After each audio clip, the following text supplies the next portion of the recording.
We live in exciting and novel times where we have gratefully made substantial advances in understanding, testing, and managing our own biology. In fact, people continue to search for improvement and innovation for every day of our lives. Technology doesn't make big leaps and bounds without tinkerers and risk takers, and today, those folks are affectionately known as entrepreneurs, and more recently, hackers. Much like any emerging tech field, biohacking clearly is not defined, but with labels and movements, and what was once considered a cloistered academic activity, biohacking is now starting to morph into its own persona. Now, the big question is, what is biohacking? Biohacking is the term used for the art of hacking biology using nature's built-in mechanisms. It refers to the desire to be the absolute best version of ourselves. With the aid of sophisticated technology, it is possible to use these methods for our own benefits. As a matter of fact, the main thing that separates a biohacker from the rest of the self-improvement world is a systems thinking approach that aims to make the diverse fields of biology and technology intersect.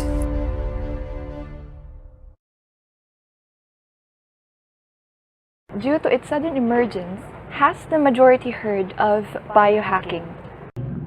Yes. No, I don't even heard of the term yet. Hindi po. Actually, ngayon ko lang talaga siya narinig. No, I was not aware and I have just recently found out about it. Yun yung mga devices na ginagamit ng mga tao to detect yung mga parang health-related sa katawan natin para ma-detect yung mga heartbeat, ganyan. Devices na mag-enhance sa atin, sa katawan. Para makakatulong sa atin sa everyday lives. I think it's, I guess if I could guess, it's like, same as like hacking in a computer, but in terms of life, anything biological, something like that. That's what I understood from that. Yung first pagkakaintindi ko sa biohacking, akala ko yung hinahack yung buhay ng mga plants, ganun. Kasi bio, di ba, life. Tapos hacking, parang una ko narinig yung hacking sa computers. Feeling ko, dun nagko-compromise silang dalawa. Kaya biohacking yung kakaintindi ko dun. Maybe a common device that I've recently read about, maybe. There were some watches that tried to measure the circadian rhythm of the body, and these kinds of things were oftentimes used in the lab. Maybe I'm not really sure how will it affect our daily life. I see biohacking as awareness of who you are. Biohacking is knowing oneself, enabling to determine human capabilities, and because of this, one can improve or augment oneself. For example, one can undergo genomic analysis or DNA testing for diseases. This procedure allows identification of genetic risks for certain diseases, thus enabling the person to take appropriate preventive measures. There are various types of biohacking which may be in the forms of implantables, smart drugs, and even wearables, in which the latter is to be emphasized. The new age of wearables tap into the connected self. They're laden with smart sensors and make use of a web connection. They use these sensors to connect to you as a person and help you to achieve goals such as staying fit and active, losing weight, or being more organized. Over the last year or so, wearable technology has gone mainstream as the hottest device on the planet are now the ones that you can wear on your arms, wrist, or face. Currently, there are a few different categories of wearables, all considered to be a part of interconnected digital gadgets that log, report, and control data from your body and across the planet.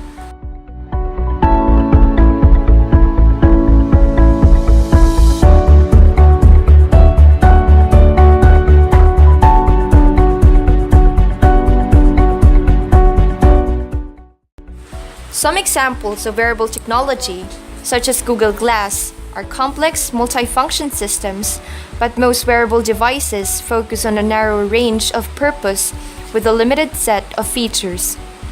These functions might be as simple as notifying the wearer of messages received via phone or social media, such as smart glasses. Or they may perform complex services, such as the device for diabetics that monitors glucose levels and administers insulin as needed. AYO eyewear that promotes sleep completion and prevents jet lags after flights, and electrozyme skin sensor that works like a tattoo measuring heart rate, electrolyte balance, hydration level, muscle exertion, and metabolism. In some cases, heart rate sensors are woven into tank tops or tees and can share that data with exercise equipment. These devices offer a type of computer-boosted self-awareness for the wearer, a quantified self who can employ information from multiple sensors to determine health, fitness, or peak performance. Additionally, smartwatches are also on the trend list nowadays. Some wristbands, known as fitness trackers, and sports watches track fitness data such as steps taken, calories burned, and sleep patterns and send those data to the wearer's mobile device. Sports watches are among the most established wearable tech. Samsung, Motorola, LG, and Sony have been at them for a while, and spring saw Apple get into the game with the Apple Watch. Oftentimes, these wristwatches come with integrated GPS to log the distance and time of your workout, and many versions will keep tabs on your heart rate, cadence, and calories burned.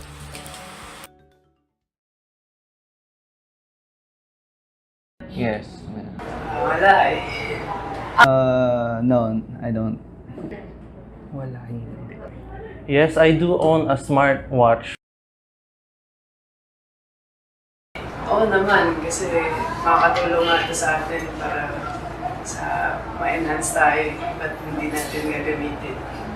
I guess so. I mean, if it would not hinder my everyday routines or life. Yeah. Actually, yung nakita ko yung smartwatch, yung Google Glasses, parang, pwede. Kasi maka-access na ako ng information, lalo na ngayon, kasi through innovation, talagang ang bilis na nga talaga makakuha ng information. Kung meron Google Glass, makaka-contribute talaga siya sa pakakuha ng information ng mas mabilis. Mass media has a great influence to people. Advertising new technology can easily be accepted by the public if endorsed properly. Wearable technology is incorporation of computing electronics to wearable gadgets or clothes or implantables that gives human vital information such as pulse rate, oxygen levels, and glucose levels, to name some. Well, an advantage of this technology is the easy and immediate detection or monitoring of human vital signs. For example, the skin-applied biosensors that provide valuable feedback on how the body reacts to physical activity. It allows monitoring of calories spent in a physical activity. There's also this tattoo-based glucose sensor for non-invasive glucose monitoring, so no need to extract blood from the patient. Another advantage is for easy recording or storing information. Well, the popular Google Glass has been used by some physicians during patients' consultation as well as during their surgery. So last but not the least, another example is the bionic exoskeleton worn as prosthetics to help those with paralysis to stand up and walk. Because of this technology, a common disadvantage is the cost. The technology is quite expensive. There were some issues of safety and privacy concern. One can also become highly dependent on the technology that he or she cannot function without it. Having these wearable devices will help you achieve your goal easier or faster. Siyempre, if you have this kind of devices, mas makakatulong siya para sa goal mo. Let's say, for example, we have this mga heart rate monitoring, mga ganon, and you have this thermal suit or shower suit that will help you release more water sa katawan. So if itong mga bagay na to is makakatulong na ma-achieve yung goal na mas mabilis, then at the same time, parang kasi you invest something para dun sa fitness goal mo. So meron pang mas magdadrive sa'yo para pumunta sa gym. Pero huwag mo makakalimutan yung three factors pa rin na malaki yung impact para dun sa goal mo. So we need to have this, yung three. And ang kailangan kasi talaga is discipline. So you need to be disciplined in terms of pagdating sa food intake natin, discipline dapat tayo, then we have the proper diet. Then second thing is proper workout pa rin, of course. Then lastly, yung quality sleep. Kasi ayun yung kailangan natin. So having this, to wrap this up, having this wearable devices will help you na mapabilis mo na achieve yung goal. Pero, huwag pa rin natin kakalimutan yung approach na kailangan natin, which is yung having proper nutrition or proper diet, having this proper workout. So, when you say proper workout, at least 4 times a week tayong visit ng gym. And lastly, yung quality sleep natin, which is the duration of 6 to 8 hours per day.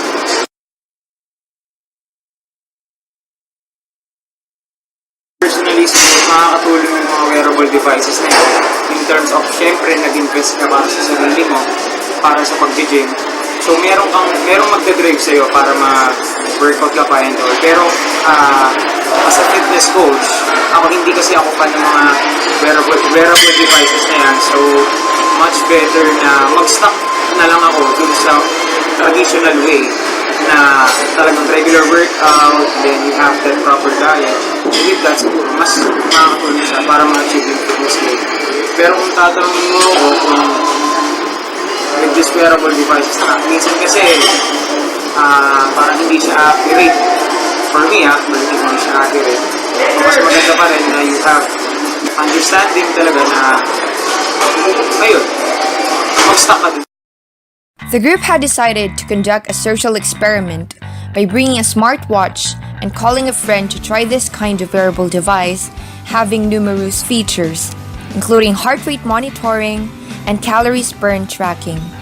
After rounds of jogging and intense running, he checked the device and an immediate response to the movements he made had instantly been recorded, as the results would more or less be flashed as quickly as possible.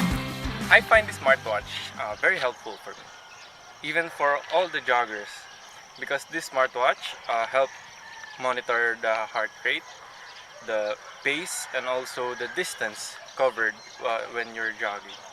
So if you want to reach your quota in jogging per day or something like that, you can monitor it if you look at your smartwatch.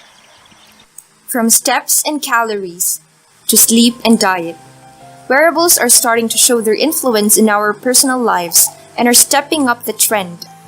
Wearable technology implies that these devices rest on your body, so it's only natural that many of them focus on the wearer's health and fitness.